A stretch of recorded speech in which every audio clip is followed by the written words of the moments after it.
हर हर महादेव, जय श्री महाकाल।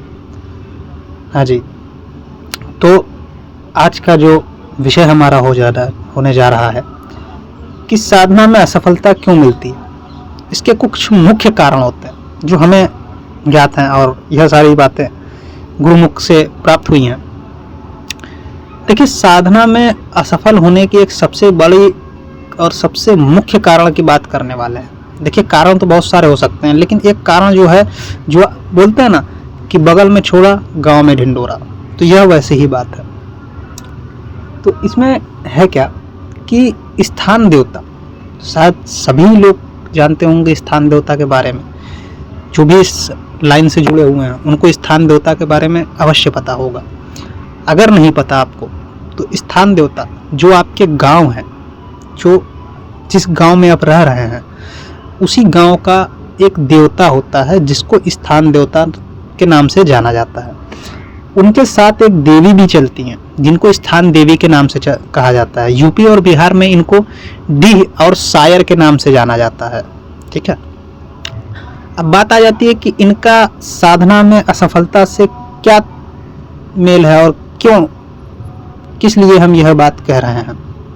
देखिए, होता क्या है कि कोई भी गांव हो, उस गांव में यदि कोई सरपंच है तो हम कहते हैं कि आप अपने लिए आईपीएस ही क्यों ना हो, आईपीएस ऑफिसर ही क्यों ना हो आपके पास, लेकिन उस सरपंच के इजाज़त के बिना वो आईपीएस अफसर भी उस गांव में नहीं आता, या उस सरपंच ने बोल दिया कि आप यहाँ से चले जाइए तो आईपीएस अफसर भी वहाँ से चला जाएगा। उसका वजह यह होता है कि देखिए, आप आईपीएस हैं, बहुत अच्छी बात है, आप अपने जगह पे हैं, लेकिन वह जो स्थान देवता है वह भी उस गांव का राजा है, यानी वह एक सरपंच है।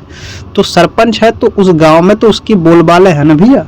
यदि आपके पास सरपंच नहीं है तो आप अपने पास आईपीएस की ही आपने साधना क्यों ना की हो, यानी आपने कोई बहुत बड़ी ही शक्ति की ही साधना क्यों ना की हो, लेकिन वह शक्ति जब तक आपका स्थान देवता, स्थान देवी नहीं उसको आदेश करेंगे उस जाने की, उस गांव में प्रवेश करने की, तब तक वह शक्ति आपके पास, आपके साधना स्थल पर, आपके गांव में नहीं आएगी। समझे आप लोग। अब जान लेते हैं कि चलिए, यह हमें पता चल गया कि यहाँ पर फंस रही है, यहाँ पे असफलता मिल रही है, तो इनको दूर कैसे की जाए, इस असफलता को खत्म कैसे किया जाए, क्या किया जाए कि वह मान जाए। देखिए, इनका एक मंत्र होता है, वह मंत्र आपको स्क्रीन पर दिखा दिया जाएगा। ठीक है, उस मंत्र का जाप आपको करना है। कम से कम संकल्प लेकर 21 दिन तक आपने जाप करना है। संकल्प लेने के बाद, संकल्प लेना सभी को पता है, नहीं पता तो डिस्क्रिप्शन में लिंक डाल देंगे वीडियो का, उससे आपको पता चल जाएगा कि संकल्प कैसे लिया जाता है। ठीक है, संकल्प लेने के बाद आपने क्या करना है, 21 दिन बाद जब आपने साधना और जाप कर लिया रात के समय, उसके बाद आपने क्या करना है, स्थान देवता का जहाँ मंदिर है वहाँ पर आपने सर से लेके पैर तक उनको वस्त्र देने हैं।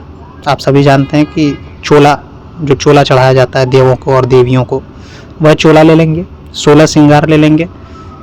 यदि आप सात्विक हैं तो मिठाई, नारियल की बलि दे देंगे, नारियल और नींबू की बलि दे देंगे।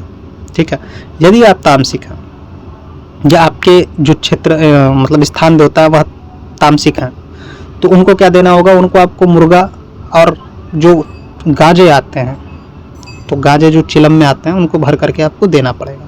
तो यह भी पता कर लीजिएगा कि आपके स्थान देवता को क्या चढ़ता है, उस हिसाब से आप भोग दे दीजिएगा।